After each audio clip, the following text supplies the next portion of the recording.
down, I know you got me, baby. Assalamualaikum warahmatullahi wabarakatuh. Halo teman-teman, perkenalkan nama saya Patricia Yusri dari Fakultas Tarbiyah dan Ilmu Keguruan dan Prodi Pendidikan Guru Madrasah Ibtidaiyah dengan NIM 25121036. Nah, di sini saya akan menceritakan tentang tokoh di tanah Jawa yaitu Sunan Kalijaga dengan biografi wali yang pernah menjadi pencuri.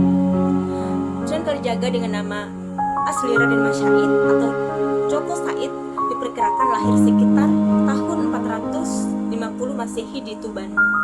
Adalah salah satu wali songo, ulama, seniman, dan budayawan Jawa yang terkenal dengan dakwah Islam melalui seni budaya lokal seperti wayang kulit, gamelan, dan tembang.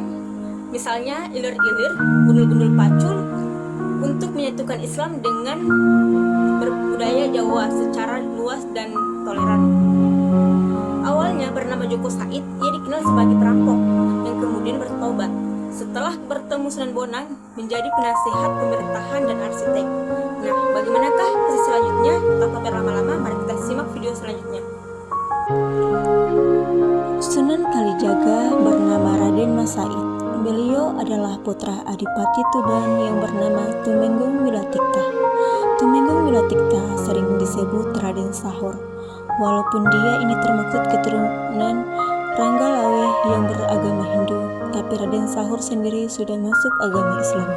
Sejak kecil, Raden Said sudah diperkenalkan dengan agama Islam oleh guru agama Kadipaten Tuban. Tetapi karena melihat keadaan sekitar yang kontradiksi dengan kehidupan rakyat jelata, maka jiwa Raden Said berontak. Gelora jiwa muda Raden Said seakan meledak-ledak manakala melihat praktek oknum pejabat Kadipaten Tuban di saat menarik pajak pada penduduk atau rakyat jelata. Rakyat yang pada waktu itu sudah sangat menderita dikarenakan adanya musim kemarau panjang. Semakin sengsara, mereka harus membayar pajak yang kadangkala tidak sesuai dengan ketentuan yang ada. Bahkan jauh dari kemampuan mereka, sering jatah untuk persediaan menghadapi musim panen berikutnya sudah disita para penarik pajak. Walaupun Raden Said putra seorang bangsawan, dia lebih menyukai kehidupan yang bebas, yang tidak terikat oleh adat istiadat kebangsawanan. Dia gemar bergaul dengan rakyat jelata atau dengan segala lapisan masyarakat, dari yang paling bawah hingga paling atas. Justru karena pergaulannya yang supel itu, dialah banyak mengetahui seluk-beluk kehidupan rakyat Tuban. Niat dari Raden Said untuk mengurangi penderitaan rakyat sudah disampaikan kepada ayahnya, tapi agaknya ayahnya tidak bisa berbuat banyak. Dia cukup memahaminya karena posisi ayahnya sebagai adipati bawahan Majapahit. Tapi niat itu tak pernah padam. Jika malam-malam sebelumnya dia sering berada di dalam kamarnya sambil membaca Al-Quran, maka sekarang dia sering keluar rumah. Pada saat penjaga gudang Kadipaten tertidur lelap, Raden Said mengambil sebagian hasil bumi yang ditarik dari rakyat untuk disetorkan ke Majapahit. Bahkan makanan itu dibagi-bagikannya kepada rakyat yang sangat membutuhkannya. Hal ini dilakukan tanpa sepengetahuan mereka. Tentu saja rakyat yang tidak tahu apa-apa itu menjadi kaget, bercampur gembira karena telah menerima rezeki yang tak terduga. Walaupun mereka tak pernah tahu siapa gerangan yang memberikan rezeki itu, sebab Raden Said melakukannya di malam hari secara bersembunyi-sembunyi. Bukan hanya rakyat jelata yang terkejut atas rezeki yang seakan turun dari langit itu, penjaga gudang Kadipaten juga merasa kaget. Hatinya gundah karena semakin hari barang-barang yang hendak disetorkan ke pusat kerajaan Majapahit itu semakin berkurang. Ia ingin mengetahui siapakah pencuri barang hasil bumi di gudang itu. Pada suatu malam, ia sengaja mengintip dari kejauhan dari balik sebuah rumah tak jauh dari gudang Kadipaten. Dugaannya benar, ada seorang yang membuka pintu gudang. penjaga pintu itu memperhatikan pencuri itu. Dia hampir tak percaya kalau pencuri itu adalah Raden Said, putra junjungannya sendiri. Raden Said dilaporkan. Untuk melaporkannya sendiri kepada Adipati Wilatikta, ia tak berani karena khawatir dianggap telah membuat fitnah. Maka penjaga gudang itu akhirnya meminta 2 orang saksi dari sang adipati untuk memergoki pencuri yang mengambil hasil bumi rakyat yang tersimpan di gudang. Raden Said tak pernah menyangka bahwa malam itu perbuatannya bakal ketahuan. Ketika hendak keluar dari gudang sambil membawa bahan-bahan makanan, 3 orang prajurit kadipaten menangkap beserta barang-barang bukti yang dibawanya. Raden Said dibawa ke hadapan ayahnya. Adipati Wilatikta sangat marah melihat perbuatan anaknya itu. Raden Said tidak menjawab untuk apakah dia mencuri barang-barang hasil bumi yang hendak disetorkan ke Majapahit itu. Untuk itulah Raden Said harus mendapatkan hukuman karena kejahatan mencuri itu baru pertama kali dilakukan oleh Raden Said. Maka dia hanya mendapatkan hukuman cambuk sebanyak 200 kali pada tangannya. Kemudian Raden Said disekap selama beberapa hari tak boleh keluar rumah. Jerakah Raden Said atas hukuman yang sudah diterimanya? Ternyata tidak. Sesudah kelar hukuman yang diterimanya, dia benar-benar keluar dari lingkungan istana, tak pernah pulang sehingga membuat cemas ibu dan adiknya. Apakah yang dilakukan Raden Said selanjutnya? Dia mengenakan topeng khusus berpakaian serba hitam dan kemudian merampok harta orang-orang kaya di Kadipaten Tuban, terutama orang kaya yang pelit dan para penjabat kadipaten yang curang. Harta hasil rampokan itu pun diberikan kepada fakir miskin dan orang-orang yang menderita lainnya. Tapi kemudian perbuatannya ini mencapai titik jenuh setelah ada saja orang yang bermaksud mencelakakannya. Ada seorang pimpinan perampok sejati yang mengetahui aksi Raden Said menjarah harta penjabat. Pemimpin perampok itu mengenakan pakaian serupa dengan pakaian Raden Said, bahkan juga mengenakan topeng seperti topeng Raden Said.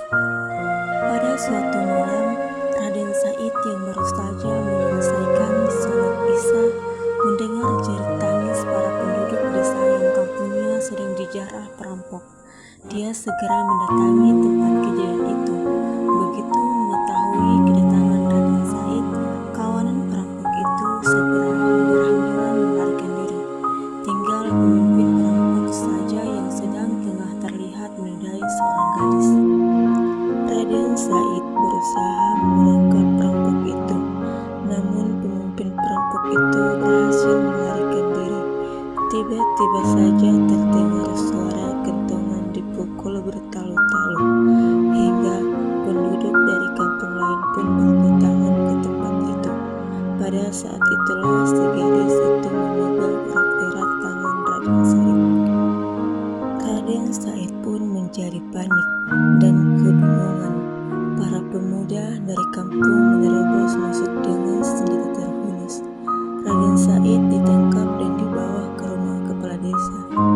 Kepala desa yang merasa penasaran mencoba membuka topeng yang ada di wajah Raden Said. Begitu mengetahui siapa orang di balik topeng itu, si kepala desa menjadi diam seribu bahasa. Sama sekali dia tak menyangka bahwa perampok itu adalah putra Adipati Wilatikta, Raden Said. Gegerlah masyarakat pada saat itu. Raden Said dianggap perampok dan pemerkosa. Si gadis yang diperkosa itu adalah bukti kuat dan saksi hidup atas kejahatannya. Sang kepala desa masih berusaha menutupi aib junjungannya. Diam-diam ia membawa Raden Said ke istana Kadipaten Tuban tanpa diketahui oleh orang banyak. Tentu saja Sangga Adipati menjadi murka. Raden Said yang selama ini selalu disayang dan selalu dia bela, kali ini telah membuat hati ayahnya marah. Raden Said pun akhirnya diusir oleh ayahnya dari Kadipaten Tuban. Pergilah dari Kadipaten Tuban ini, engkau telah mencoreng nama baik keluargaku sendiri. Pergi, jangan pernah kembali sebelum engkau dapat menggentarkan dinding-dinding istana Kadipaten Tuban dengan ayat-ayat Al-Quran yang sering engkau baca di malam hari. Usir Adipati Wilatikta. Sang Adipati Wilatikta juga sangat terpukul atas kejadian itu. Raden Said yang diharapkan dapat menggantikan kedudukannya selaku Adipati Tuban ternyata telah menutup kemungkinan ke arah itu. Sirna sudah segala harapan sang Adipati. Hanya ada satu orang saja yang tak dapat mempercayai perbuatan Raden Said, yaitu Dewi Rasaulan, adik kandung Raden Said sendiri. Dewi Rasaulan berpendapat bahwa kejadian itu merupakan fitnah yang ditunjukkan kepada kakaknya. Ia berpendapat bahwa Raden Said itu berjiwa bersih, luhur, dan sangat tidak mungkin melakukan perbuatan keji seperti itu. Setelah menyaksikan betapa hebat karomah orang yang berjubah putih itu, yang tak lain adalah Sunan Bonang, putra dari Sunan Ampel yang bermukim di Surabaya. Karomah Sunan Bonang yang mampu merubah buah aren menjadi emas, seluruhnya merupakan keajaiban dan bukan sembarang orang bisa melakukannya. Raden Said memutuskan untuk mengejar orang itu. Segenap kemampuan dikerahkannya untuk berlari cepat, hingga akhirnya dia dapat melihat bayangan orang itu dari kejauhan. Sepertinya orang itu berjalan santai saja dalam melangkahkan kaki, tapi Raden Said tak pernah bisa menyusulnya. Jatuh bangun terseok-seok dalam berlari lagi. Demikianlah setelah tenaganya terkuras habis, dia baru sampai di belakang lelaki berjubah putih itu. Lelaki berjubah putih itu berhenti bukan karena kehadiran Raden Said, melainkan di depannya terbentang sungai yang cukup lebar. Tak ada jembatan penyeberangan dan sungai itu tampaknya dalam. Dengan apa dia akan menyeberang? Tunggu, ucap Raden Said ketika melihat orang tua itu hendak melangkah kakinya lagi untuk melewati sungai. Lelaki berjubah putih itu berhenti bukan karena kehadiran Raden Said, melainkan di depannya terbentang sungai yang cukup lebar. Tak ada jembatan penyeberangan dan sungai itu tampaknya dalam. Dengan apa dia akan menyeberang? Tunggu, ucap Raden Said ketika melihat orang tua itu hendak melangkahkan kakinya lagi untuk melewati sungai. Dengan terengah-engah, Raden Said berkata, "Sudahlah, kiranya Tuan menerima saya sebagai murid." Gentanya dengan nafas turun naik dengan cepatnya. "Menjadi muridku?" tanya lelaki itu sembari menoleh ke belakang. "Mau belajar apa?" embuhnya lebih lanjut. "Apa saja asal Tuan menerima saya sebagai murid," jawab Raden Said. Berat sekali anak muda. "Bersediakah engkau menerima syarat-syaratnya?" tanya lelaki berjubah putih itu. "Saya bersedia," jawab Raden Said. Lelaki tua itu kemudian menancapkan tongkatnya di tepi sungai. Raden Said diperintahkan menungguinya, tak boleh beranjak dari tempat itu sebelum lelaki itu kembali untuk menemui Raden Said. Raden Said menerima syarat ujian itu. Selanjutnya lelaki berjubah putih itu menyeberangi sungai. Sepasang mata Raden Said terbelalak karena heran. Lelaki itu berjalan di atas air bagaikan jalan. Raden Said menerima ujian itu. Selanjutnya lelaki berjubah putih itu menyeberangi sungai. Sepasang mata Raden Said terbelalak karena heran. Lelaki itu berjalan di atas air bagaikan berjalan di daratan saja. kakinya tidak basah terkena air. Ia semakin yakin bahwa calon gurunya itu adalah seorang lelaki berilmu tinggi, waskita, dan mungkin saja golongan para wali. Setelah lelaki itu hilang dari pandangan Raden Said, pemuda itu duduk bersila. Dia teringat suatu kisah ajaib yang dibacanya di dalam Al-Quran, yaitu kisah Ashabul Kahfi. Maka ia pun segera berdoa kepada Allah Subhanahu wa Ta'ala agar ditidurkan seperti para pemuda di Gua Kahfi. Ratusan tahun silam, doa Raden Said dikabulkan oleh Allah Subhanahu wa Ta'ala. Raden Said tertidur dalam semedinya selama 3 tahun. Akar dan rerumputan telah merambati sekujur tubuhnya dan hampir menutupi sebagian besar anggota tubuhnya. Setelah 3 tahun lamanya, lelaki berjubah putih itu datang untuk menemui Raden Said. Tapi Raden Said tidak bisa dibangunkan. Raden Said baru bisa dibangunkan setelah lelaki berjubah putih itu mengumandangkan azan. Kemudian tubuh Raden Said dibersihkan dan diberi pakaian baru yang bersih. Selanjutnya Raden Said dibawa ke Tuban. Mengapa dibawa ke Tuban? Ya, karena lelaki berjubah putih itu adalah Sunan Bonang, salah seorang putra Sunan Ampel yang diberi tugas oleh ayahnya untuk berdakwah di sana. Meski demikian, kehadiran Raden Said tidak diketahui oleh keluarganya. Raden Said kemudian diberi pelajaran agama sesuai dengan tingkatannya, yakni tingkat para wali Allah. Waliullah